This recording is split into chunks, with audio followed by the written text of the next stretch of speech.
Welcome to the second part of Class 2. We're going to be talking about client portals here, but we're going to start by talking about contacts. The MLS includes a contact manager. Now, I would personally not recommend using it as a contact manager, but the reason I bring it up is that you're going to see variously prospects and contacts. Don't get hung up on the distinction. Essentially, they're all the same for what we're doing. Now, most of the places where you look up the video classes that are included in the MLS, they're going to teach you somewhat similarly to the way I do. But this is one place where I disagree with their focus. They're going to teach you that what you do here is create the contact. In other words, you make the contact record, including their phone number and email and what have you, and then you run the search. To me, that's always seemed back to front. So I'm going to teach you that we'll create the search and then attach it to a contact which we'll create on the fly. It doesn't mean one is right or one is wrong, this has always seemed more natural to me. So let's pretend that we have a client who is looking for a house, and we're going to go and run a standard search. Now you can actually use any search here. I'm just using a standard because it's pretty straightforward. I'll show you a couple of things later where we use something different. Okay, so we're going to do a standard search. We're going to do residential. They tell us they're looking for a single family home. They tell us they want to live in Arcadia, specifically in zip code 91006. Notice that active is checked by default. On the price, they tell us they want to pay between $650 and $950. And they tell us that they absolutely have to have 3 bedrooms. So in the left-hand column, we're going to put 3. We're not going to put anything in the right. Let's do a preview count. It's going to show us that we have 8 properties. Now, we're not going to go and look at the 8 properties. Let's imagine that we're on the phone with our client. This is the point at which we say, okay, I've found 8 properties. Let me get some information from you and I'll share them with you. So what we're going to do is we're going to open the options pane. So go to the options here. And the middle choice is the one we're going to use, save as a new prospect. So this is the point we say, well, what's your name, sir? Okay, so we're going to put in John Smith. Type it as though you're typing a letter. The reason why will become apparent in a minute. And note that on this screen we have a relatively small field, so we're only going to put in the first name. If they have a significant other, we're going to put that in the next screen. So we've gone save as a new prospect. We click save. Now, instead of going and looking at the 8 homes we found, we're going to be taken to the contact record. And here is where we're going to put in the significant other. Okay, and the reason is that this field here is bigger than the field before. It simply might not have fit in the field before. So notice that you've got lots of different things you can put in here. One of the choices you have is to display as either last name, first name, or first name, last name. Personally, I prefer the more informal first name, last name. Notice that groups is the only other mandatory field on the screen. It's already filled in. That's the step we did at the end of class 1 where I said you would thank me secretly for it.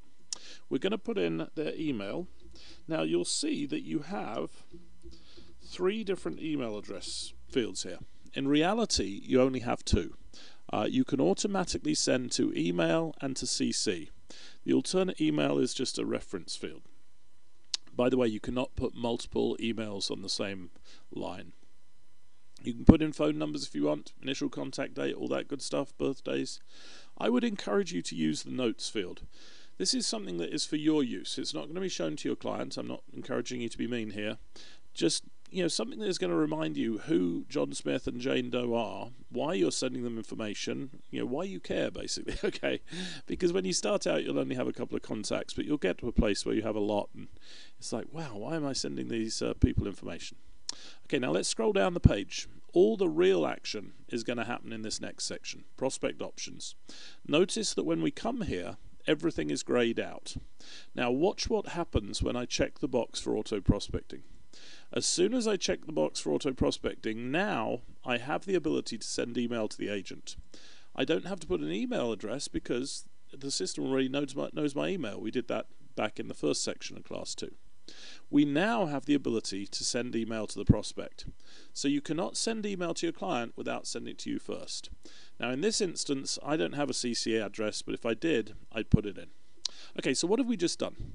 We have told the system that we want to automatically send new listings to our client that match our search criteria, and that's pretty good. but there are two problems.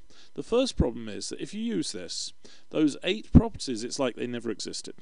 And the second thing is that if you use this on its own, all they're going to receive is just an email telling them, hey, there's a new property, and it's going to be in that email format client summary. We have a much more powerful tool. So I'm going to tell you that when you're working with your clients, you will never ever stop here. You'll do this auto prospecting, and then you will always click Client Portal. Now notice that as soon as I click Client Portal, the email report format was grayed out. That's because it's no longer going to send an email listing, it's going to send an email invitation to the Client Portal. And notice that the preview and email Client Portal invitation are grayed out. So there's really actually not a lot more we can do at this point. But I do want to explain a couple of things. The first thing is that this cart maintenance has suddenly appeared. And you'll see that they're all checked. Now, we set up a search only for active listings. Does this mean that we're suddenly going to be sending them pendings and solds? Absolutely not. What it means is that those active listings that we send to our client, as they go through the sales cycle, our client will see them progress through the sales cycle. And personally, I think this is an incredibly powerful feature of the Client Portal. I would encourage you not to uncheck those boxes. The second thing I want to bring to your attention is here where it says allow client to create searches in the Client Portal. The default is to have it checked, and I would strongly suggest that you leave it checked. Entirely your choice, but I like to give my clients the option, and we'll look at that a little later when we get to it. Let's scroll down a little, and you will see that down here a name has been given to your search. Now that name really doesn't mean anything, it's a bunch of random numbers, okay? So I would encourage you to change that name to Arcadia or zip code 91006 or whatever you feel is good, alright? One more thing before we go. You'll see down here, send client portal activity reports to agent. I would use this very, very sparingly. If you use this a lot, you will find yourself inundated with emails. So I really only use this for, high touch clients who really need that extra level of hand holding. Okay, let's come up to the top left and click Save. And now it reminds us, hey, you found 8 listings. Remember, we haven't looked at those listings yet. So we're going to go to View. And as soon as we do that, we're asked if we want to send an invitation to the client. Now you can actually set up the preset for this email in Admin Your Preferences. You can see I've just got a very generic invitation to view MLS listings from my name. Obviously you want to put your name in there. And the listings that match your criteria available for you to view, click the link below. Okay. You don't have to send it now. You can hit click send later, but I'm going to hit send now. Okay, so we've sent the email and we're back here in the MLS and we're looking at the one-line grid. How do we know that? It tells us the one-line grid right here. Okay. Now, there's a couple of things that are slightly different though. We now have 4 tabs across the top, and this is absolutely critical to the way that the Client Portal works. You'll see these 4 tabs in the Client Portal itself. You'll see it again when you come back and look at your client. Very, very important. So we've got newly matched, where everything is right now, agent recommended, saved and rejected. We also have the client's name. Now it's not blue and underlined, but it is underlined. It is a hyperlink. If we click that, we'll be taken back to the contact information. But let's have a look here up at the top. We've got an option to resend the invite, and a little bit hidden here we have a button to the Client Portal itself. I'm going to click on Client Portal now. There's something that's a little confusing about the Client Portal the first time you go to it.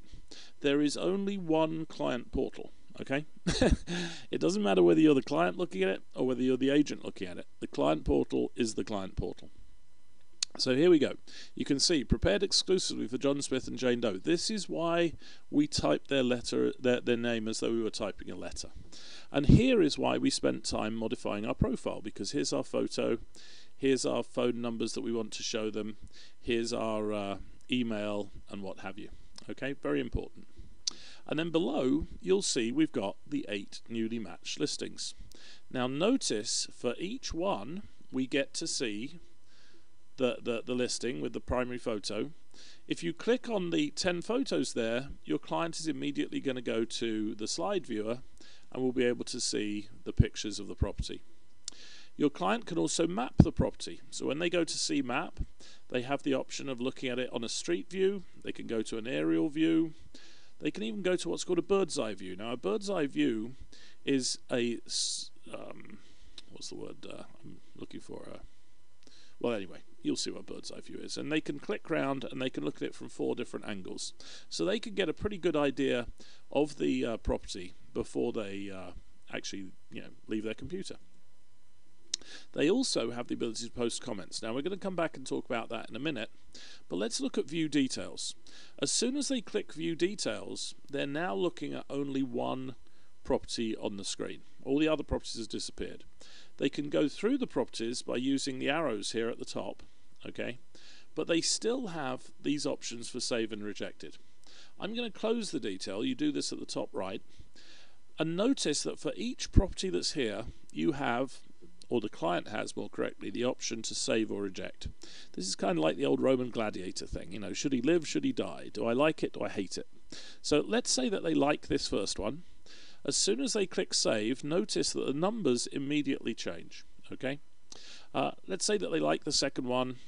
Let's say that they don't like the third one. And let's say they don't like the fourth one. Okay. So out of those 8 listings, we've now left 4 in the newly matched. We have 2 in the saved and 2 in the rejected.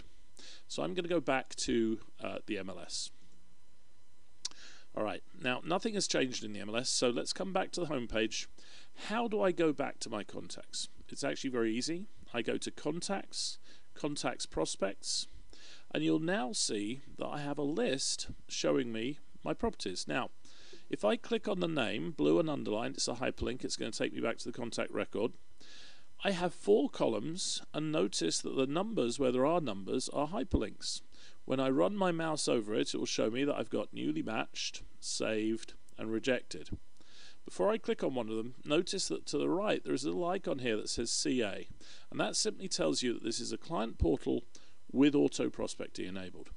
Let's say that I want to see the 2 listings that my client likes. I simply click on the number 2, and it will immediately show me the 2 listings that they're excited about. Very powerful tool. Okay, let's pretend that John and Jane have been out looking for a couple of weeks now.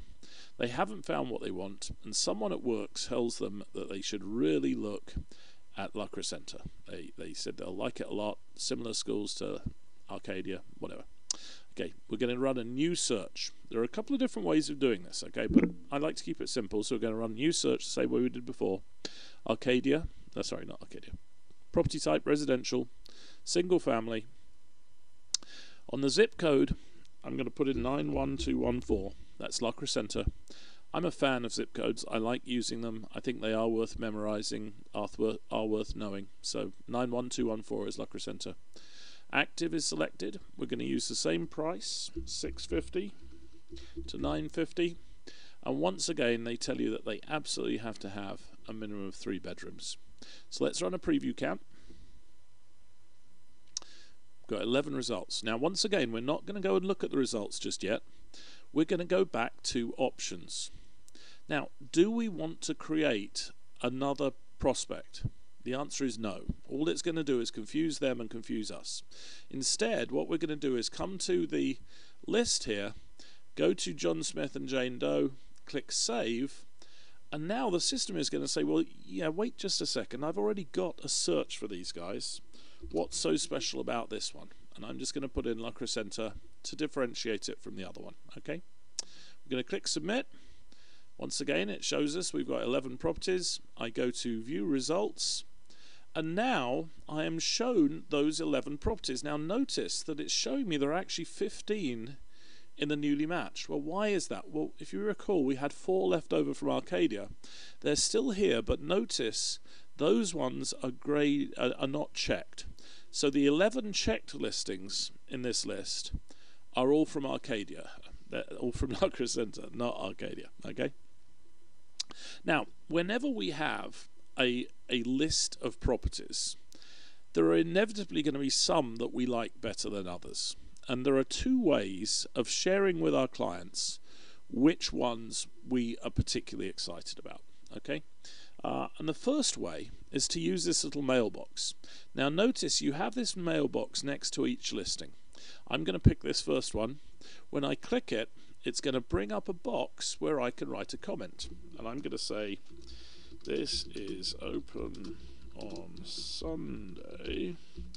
Would you like to see it? Alright. Notice there is a checkbox here for agent only. Personally, that's not something that I use. I imagine it allows you to attach notes to a listing, but I've never used it. What we're going to do is click post, and we'll look at what that does in just a second. Okay? So I showed you the first way was to use the mailbox. Now the second way is to use this tab that says agent recommended. And there are two ways of adding listings to agent recommended. The first is using the checked items in the box. You can move all the listings that are checked by coming here to move selected listings and clicking agent recommended. Personally, I don't think that's the strength of it. I like to use this for one or two listings, not for a whole bunch. So let me show you the other way. The other way is to go to a listing, and let's just randomly pick this one on Olive. And when you are looking at a particular listing, what you need to do is, assuming you want to put this as agent recommended, from within the listing, go to options, notice my numbers here, 15, 0, 2 and 2, click move to agent recommended. You'll immediately see the numbers change to 14, 1, 2 and 2. So that is the alternate way of doing it, and that's the way, frankly, that I use it most often. Okay. Now let's go and take a quick look at what our client received. So our client received an email that said invitation to view listings. This is that email that we sent, and when our client clicks on that, they are going to be taken to the client portal. Now notice the client portal looks a little different this time, and the reason is because they have a message waiting from me. You remember how I sent this message saying this is open on Sunday, would you like to see it? And they are going to say absolutely. And all they do, it's kind of out of the way there, but click there. Now to get back to their listings, in the top here, notice that they're looking at comments. They just go to my listings. So here we are in my listings. Notice we have 14, 1, 2 and 2, exactly the way we left it. And we now have an agent recommended. Now I have found that clients do not see this until you teach them to see it. But once they see this, or once they understand that you're going to put in here things that you're excited about, they will immediately click on it and go, oh, my agent's excited about that one. I'd better go and take a look at it. Okay, so that's the power of the agent recommended. And of course, newly matched, we got the others. Now, up at the top left, we have all client searches. Your client actually has the option on looking at which searches you've created. And this is one very good reason to use multiple searches. And I'll show you in a minute that if your clients get tired of Arcadia, you can turn it off, or at least temporarily. Okay. All right. So I've done with that. Let's say that my clients, it's 2 a.m. on a Sunday, and they're like, oh, we really want to look at Montrose. Okay. They don't have to call you and wake you. They can come up here to the top right and click on New Search. Now this is obviously something that's going to be difficult for your clients to do. It's not hugely intuitive. But, let's pretend that they managed to figure it out. So residential single family, they're going to look at Montrose. Montrose is 9, 10, 20.